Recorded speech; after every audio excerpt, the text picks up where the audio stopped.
저에게는 여동생이 한 명 있습니다. 때는 2014년, 지금으로부터 10년 전인데요. 2014년에 제 동생은 대학을 졸업했고 저는 이제 군에서 전역을 했습니다. 동생은 클래식 피아노를 전공했는데 대학을 졸업하면서 이제 앞으로 어떤 일을 해야 될지 그 진로를 놓고 많이 고민하던 그런 때였습니다.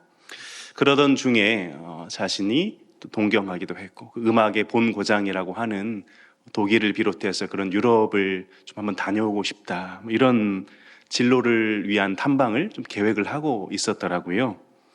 마침 저는 전역을 했고 후년에 신학대학원으로 복학하고 또 사역도 시작할 계획이었기 때문에 시간 여유가 있었습니다.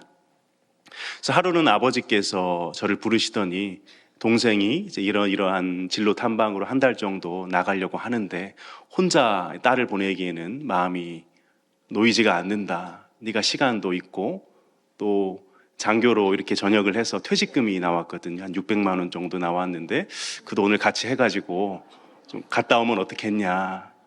그래서 순종을 했습니다. 그렇게 여동생과 생전 처음으로 여행을 가게 됐습니다. 그것도 30박 32일로 말이죠. 돌아보니까 그동안 여동생하고만 뭘 해본 적은 없더라고요.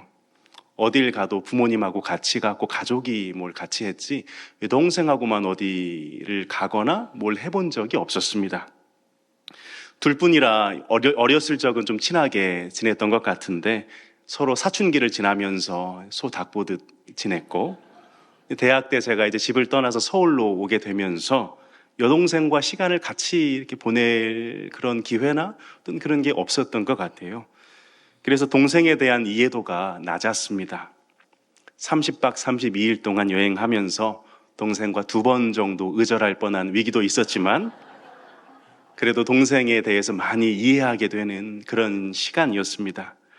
동생이 이런 걸 좋아하는구나. 음식은 이런 걸 좋아하고 옷은 이런 걸 좋아하고 또 어떤 고민을 가지고 살고 있구나. 이런 동생에 대해서 많이 이해하고 또 소중함과 고마움과 또 사랑과 여러 귀한 그런 감정을 느꼈던 시간이었습니다. 그래서 여기 남매를 양육하시는 분이 계시다면 출가 시키시기 전에 꼭 한번 같이 여행 보내보시기를 권해드립니다.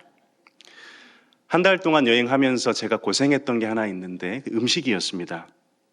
처음 일주일 동안은 아주 맛있었습니다.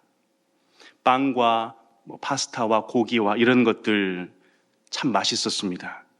근데 열흘 정도 지나니까 더 이상 빵을 못 먹겠더라고요. 그동안 내가 빵을 좋아하는 줄 알고 살아왔는데 아니었다는 걸 발견했습니다. 국물이 너무 먹고 싶은데 국물이 없었습니다. 파스타도 심지어 국물이 없이 면만, 이렇게 드라이하게 면만 나오더라고요. 저는 음식에 별로 이렇게 가리는 것도 없고 어딜 이렇게 선교를 나가도 잘 먹고 했기 때문에 민박집을 예약을 안 해놓고 다 호스텔이나 현지 에어비앤비로 해놔서 이 한식을 먹을 수가 없었습니다. 저는 음식으로 너무 힘든데 반면에 동생은 너무 잘 먹는 거예요. 동생은 원래 식사할 때도 국을 안 먹습니다. 늘 반찬으로 식사를 했기 때문에 시간이 흘러가면서 저는 점점 말라갔고 동생은 점점 살이 붙어갔습니다. 여행 20일차쯤 되니까 집에 가고 싶었습니다.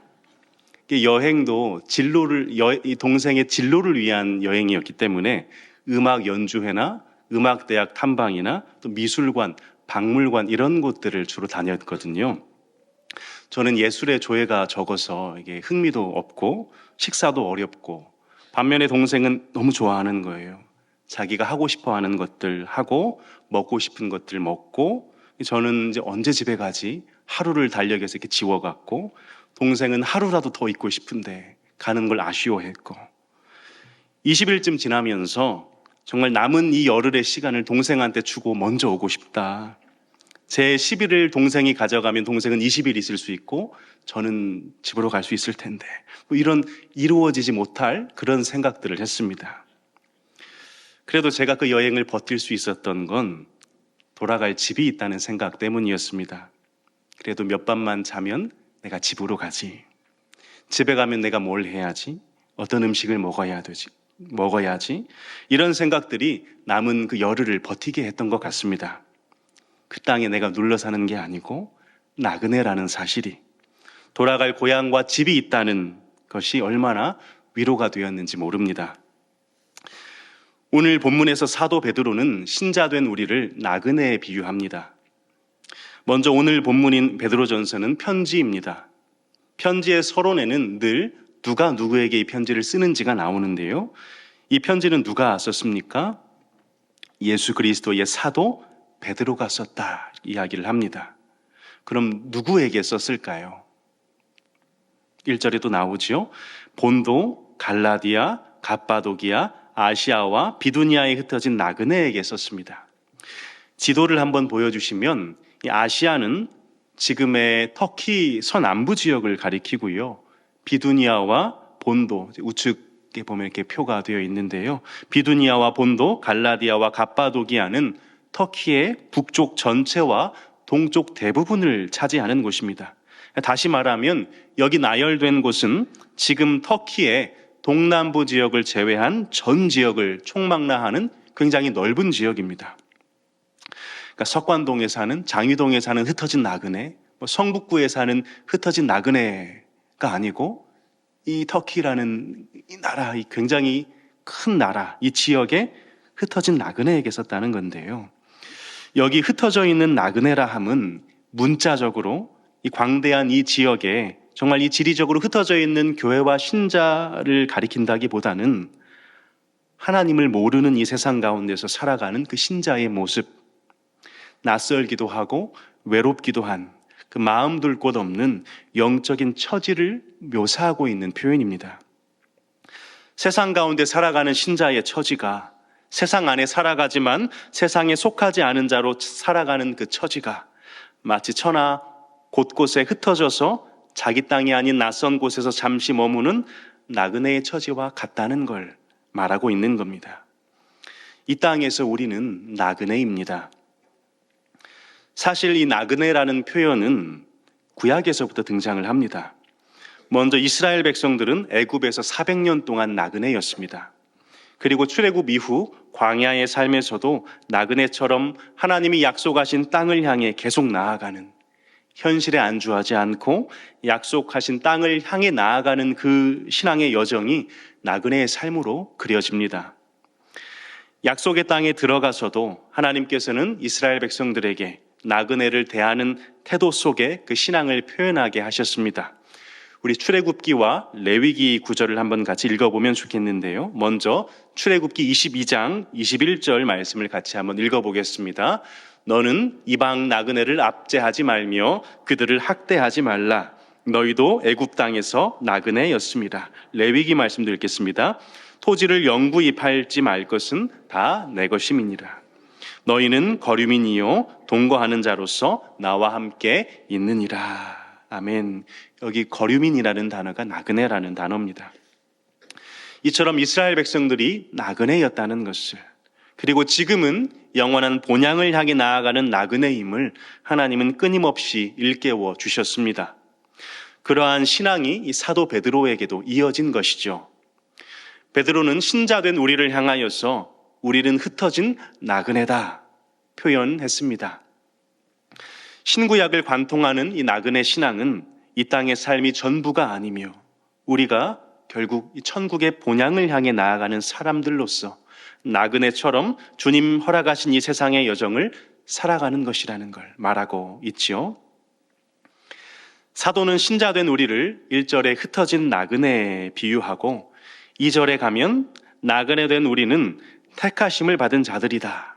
그러니까 바꾸어 말하면 하나님의 택하심이 우리를 나그네 된 삶으로 이끌었다 설명합니다. 무엇이 신자된 우리를 이 세상에서 나그네처럼 살아가게 만드는가?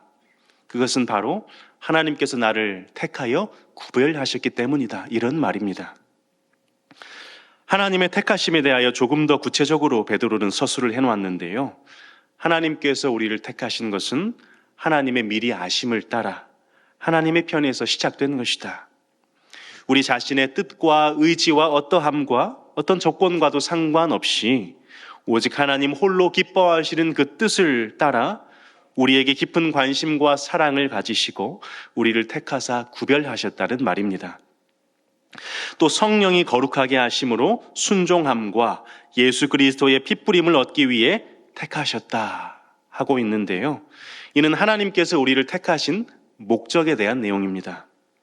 우리를 택하신 목적이 성령이 거룩하게 하심으로 순종함을 위해서라는 거예요. 순종하고는 거리가 먼 하나님은 물론이거니와 나를 낳아주신 부모, 그 어떠한 사람에게도 순종하지 않는, 순종할 수 없는 우리로 하여금 순종하게 하시는 은혜에 대해서 말하는데요. 이는 성령의 거룩하게 하심으로 가능하다. 곧 우리로 하여금 순종케 하시는 성령님의 은혜로운 역사를 가리키고 있는 말입니다. 마지막으로 하나님께서 우리를 택하신 목적은 우리로 하여금 예수 그리스도의 핏부림의 은혜를 입게 하시기 위함이다 설명합니다. 예수께서 나의 죄를 대신 지고 죽으신 그 죽음으로 말미암아 죄를 씻음받고 정결케 하시는 그 은혜를 입게 하시고자 하나님이 우리를 택하셨다 하는 뜻입니다. 첫 번째로 정리하면 우리는 하나님께서 예수 그리스도의 핏부림의 은혜를 얻기 위하여 택하신 나그네입니다. 두 번째로, 그럼 나그네 된 우리에게 무엇이 소망이 되는가? 이 부분을 살펴보려고 하는데요. 3절의 말씀을 한 번 더 읽어보겠습니다. 3절입니다. 우리 주 예수 그리스도의 아버지 하나님을 찬송하리로다. 그의 많으신 긍휼대로 예수 그리스도를 죽은 자 가운데서 부활하게 하심으로 말미암아 우리를 거듭나게 하사 산 소망이 있게 하시며. 사람은 영원한 고향으로 돌아가야 하는 존재입니다. 사람들은 누군가 죽으면 돌아가셨다고 말을 하죠. 어디로 돌아가는 것인지 알고 사용하는 말인지는 모르겠지만 우리는 알지요. 하나님의 나라가 우리 돌아갈 고향이라는 것을요. 그런데 영원한 고향인 하나님의 나라로 돌아가려면 길이 하나밖에 없습니다. 예수 그리스도라는 길입니다. 요한복음 14장 6절 말씀을 함께 읽어보겠습니다. 내가 곧 길이요 진리요 생명이니 나로 말미암지 않고는 아버지께로 올 자가 없느니라. 아멘. 예수 그리스도를 통하지 않고는 고향인 하나님 나라로 돌아갈 수 없다는 말입니다. 고향으로 돌아가려면 예수 그리스도라는 길에 들어서야 합니다. 예수 그리스도를 믿어야 합니다. 나그네 된 우리에게 유일한 산 소망이 되는 것이 무엇인가? 바로 예수 그리스도이시다. 3절을 요약하면 이렇게 되는데요. 사도 베드로는 이 산 소망을 조금 더 깊이 있게 표현합니다. 하나님의 많은 긍휼대로 예수 그리스도를 죽은 자 가운데서 부활하게 하심으로 말미암아 우리를 거듭나게 하사 누리게 하신 산 소망이다 하지요. 우리를 거듭나게 하사, 곧 우리 영혼으로 다시 태어나는 것과 같은 근본적인 변화를 겪게 하사 산 소망에 이르게 하셨다. 그런데 이 거듭남은 예수 그리스도의 죽은 자 가운데서 부활하심으로 말미암아, 그러니까 우리의 거듭남의 은혜가 그리스도의 부활과 밀접한 관계가 있다는 걸 알리고 있습니다. 하나님께서는 이러한 거듭남의 은혜를 베풀어 우리로 하여금 산 소망에 이르게 하셨습니다. 여기 이 산 소망은 직역하면 살아있는 소망 이런 말인데요. 죽어 사라지지 않고 언제까지나 살아있는, 언제까지나 존재하는 소망을 가리킵니다. 또 살리는 소망을 가리킵니다.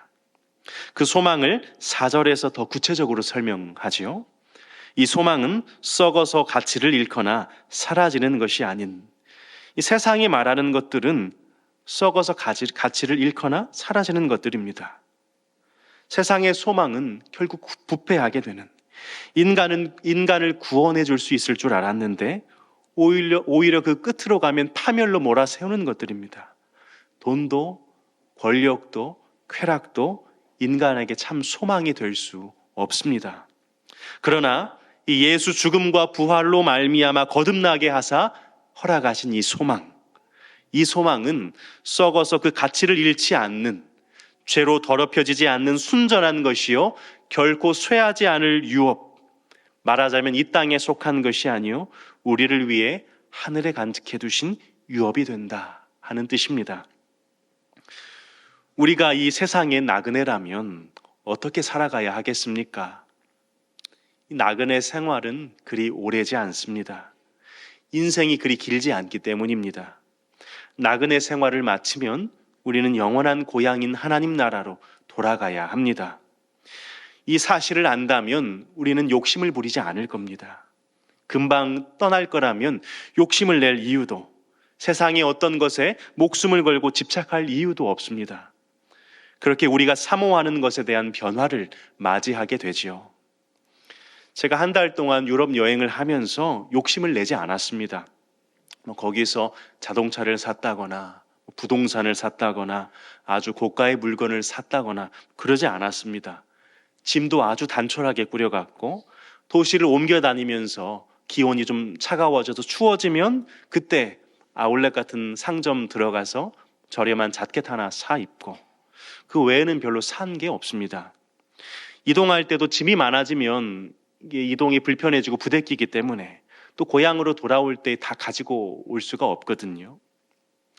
마찬가지로 우리가 이 땅에서 하나님 허락하신 동안 살다가 여행하다가 주님 부르시면 가야 되지 않습니까?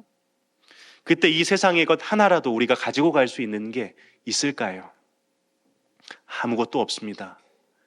이삿짐 센터에 천국으로 이 짐들 좀 옮겨달라고 부탁해도 이사해 주지 않죠. 다 놓고 다 버리고 가야 합니다. 그렇다면 우리가 이 세상을 살면서 무엇을 남겨야 하겠는가? 무엇을 위하여 살아야 하겠는가? 분명해지지 않습니까? 흩어진 나그네와 같은 우리, 나그네에게 유일한 소망은 집으로 돌아가는 것, 내게 돌아갈 집이 있다는 것입니다. 그 집으로 가는 유일한 길은 예수 그리스도입니다. 그 가치가 영원히 훼손되지 않을 하늘에 간직해 두신 유업인 산 소망 되신 예수 그리스도를 붙들고 담대하게 살아가실 수 있기를 간절히 소망합니다. 두 번째로 정리하면 우리의 산 소망은 오직 예수 그리스도입니다. 마지막 세 번째로 험악한 세상에서 마음 둘 곳 없어 낯설고 때로는 핍박과 소외를 당하며 잠시 머물다 떠나는 나그네와 같은 우리가 산 소망 되신 예수 그리스도를 붙들고 살아갈 때 하나님 어떠한 축복을 우리에게 주실 것인가? 우리가 어떠한 복을 받게 될 것인가? 우리 2절 말씀을 한 번 더 읽어보겠습니다. 2절 말씀입니다. 곧 하나님 아버지의 미리 하심을 따라 성령이 거룩하게 하심으로 순종함과 예수 그리스도의 핏부림을 얻기 위하여 택하심을 받은 자들에게 편지하노니 은혜와 평강이 너희에게 더욱 많을지어다. 아멘. 은혜와 평강이 너희에게 더욱 많을지어다. 은혜와 평강이라는 복을 나그네 된 우리에게 빌어주고 있는데요. 은혜와 평강은 성도에게 주시는 하나님의 지극히 큰 복입니다. 은혜는 받을 수 없는 자에게 주시는 선물이라는 말이죠. 받을 만한 자에게 주시는 것은, 받을 조건과 자격이 되어서 주시는 것은 선물이라고 부르지 않습니다. 보상이나 삭, 몫이라고 부르지요. 은혜라는 건 받을 수 있는 자격이, 조건이 하나도 없는데, 그런 권리가 하나도 없는데 거저 받은 것을 가리킵니다. 이 은혜는 하나님의 사랑과 긍휼을 담은 말이죠. 우리같이 아무 내세울 것 없고 자격 없는 자에게 하나님께서 풍성한 호의로 대해 주시는 것, 예수에 근거한 호의, 이것이 은혜입니다. 주께서 베푸신 호의로 인하여 성도의 삶의 고요와 자유가 찾아오는데 그게 평강입니다. 하나님이 나를 얼마나 호의로 대해 주시는가, 이걸 아는 자가 누리는 게 평강입니다. 은혜를 받은 자가, 이 은혜를 아는 자가 평강을 누릴 수 있기 때문에 성경의 은혜와 평강이 항상 짝이 되어서 나오는 것입니다. 세상이 말하는 평안이란 아무런 문제가 없을 때, 아무런 부족이나 결핍이 없을 때, 이때 평안하다, 이것을 평화의 상태다, 이렇게 세상은 표현하고 묘사합니다. 그러나 살아보셔서 아시죠? 살아오시면서 문제가 없을 때가 있으셨습니까? 이 문제가 지나면 또 다른 문제가 생겨나고, 또 시간이 지날수록 문제들이 겹쳐서 오고, 이 문제에서 벗어날 때는 없습니다. 세상은 평안 없는 사람들에게 말하죠. 이것을 가지면, 여기까지 높아지면 평안해질 것이다. 그러나 세상에서 내가 무엇을 이루었는가, 내가 세상에서 얼마나 가졌는가, 그 소유나 업적으로 평강이 주어지지 않는다는 걸 잘 아시잖아요. 꼭 소유하고 싶은 걸 소유했을 때, 꼭 이루고자 하는 업적을 이루었을 때 기쁘지만 그 기쁨과 안락함이 영원히 가지 않고 나아가 우리의 생명을 책임져 주지 않습니다. 진정한 평안을 가져다 주지 못하더라는 것이죠. 누가 진정한 평안을 누리는가? 하나님의 은혜를 알고 경험한 자, 그리스도를 통한 그 하나님의 크신 사랑을 경험한 자가 진정한 평강을 누리게 됩니다. 오늘 여러분의 삶의 자리가 어떠하시든지 간에, 그 형편이 어떠하시든지 간에, 비록 내가 마주한 상황이 풍족하지 않고 여유롭지 않더라도, 내 필요가 다 채워져 있지 않더라도, 그럼에도 주님이 베푸신 그 은혜, 나를 살리기 위해서 독생자를 아낌없이 내어주신 그 은혜로 말미암아 참된 평강이 넘치시기를 소원합니다. 은혜로 하나님의 나라를 허락받았고 내가 그 안에 거한다는 사실이 나그네 된 삶을 살아가는 우리 모두에게 참된 평강으로 다가오기를, 그로 말미암아 근본적인 기쁨과 감사가 오늘 이 시간 고백되어지기를 주님의 이름으로 축복합니다. 말씀을 정리합니다.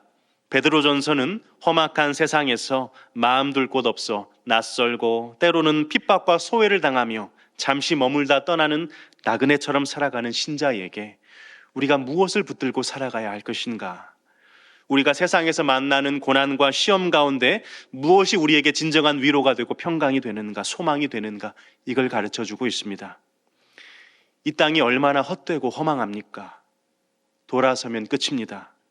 뭔가 시간이 좀 있는 것 같은데 기다려주지 않습니다. 열심히 살아온 것 같지만 돌아오면 바람 잡는 것 같고 아무것도 남는 게 없습니다. 구약 성경은 인생을 가리켜 먼지와 같다, 아주 잠깐이다, 바람을 잡는 것 같다 표현하였습니다. 그러한 인생에게 산 소망이 있죠. 예수 그리스도입니다. 예수 그리스도가 우리를 위해 죽으시고 다시 사심으로 우리를 거듭나게 하시고 참 은혜와 평강을 누리게 하셨습니다. 소망은 무언가를 기대하고 바라게 하지요. 또 끝없는 인내를 가르쳐 줍니다. 우리의 집이 있다. 우리가 돌아갈 곳이 있다. 여기는 잠시 잠깐 지나는 곳이고 내게 영원토록 머물 집이 있다. 우리는 이 사실을 알기 때문에 땅을 살며 이런저런 아픔과 부족을, 바람 잡는 것 같은 그 생애의 모습을 보면서 좌절과 낙심만 하는 게 아니고 그 너머에 있는 집에 대한 소망을 가지고 견뎌내고 인생을 참아내고 나아가 기쁨과 기대를 가질 수 있는 것입니다. 한 달 동안 동생과 여행을 마치고 돌아오면서 고대한 게 하나 있었습니다. 어머니가 끓여주신 김치찌개를 먹고 싶다, 맛있는 고향의 음식을 기대하기도 했고요. 무엇보다 누가 나를 마중 나와 있을까? 여행 마치고 돌아왔을 때 따뜻하게 마중 나올 그 가족의 얼굴을 떠올려 보는 게 참 위로가 되었습니다. 저는 지방에 살고 있었기 때문에 부모님께서 인천공항에 나와 계시지는 못했지만 공항버스가 내리던 제 고향 그곳에서 부모님 뵈었을 때 반갑기도 하고 또 그동안 동생과 보냈던 그 시간들도 떠오르면서 안전하게 다녀온 것에 감사하고 또 그런 감격이 있었습니다. 오늘 여기 모인 우리도 모두 여행 중이지요. 몇 박 며칠이 될지는 모르겠지만 하나님께서 뜻에 따라 이 땅에 보내셨고 또 언젠가는 그 뜻에 따라 불러 가실 겁니다. 우리가 이 땅에서 여행을 마치고 집으로 돌아갈 때 누가 마중 나와 계실까요? 주님께서 친히 우리를 기다리고 계신다면, 두 팔 벌려 우리를 맞이해 주신다면 얼마나 큰 기쁨과 감동이 있을까요? 주께서 그동안 우리가 했던 그 여행, 충실히 어려운 순간 가운데서도 충실히 걸어온 그 신앙의 길을 인정해 주시고 잘했다 칭찬해 주신다면 얼마나 감격스러울까요? 그러므로 우리는 이 땅에서 나그네로 살아가는 동안 주님의 말씀을, 그 뜻을 기억하며 하루하루를 살아가야 합니다. 십자가 복음 단단히 붙잡고 주님을 다시 만날 그 소망 속에서 우리를 주님께서 맞이해 주실 그날을 기대하며 믿음의 여정을 포기하지 않고 끝까지 걸어가야 합니다.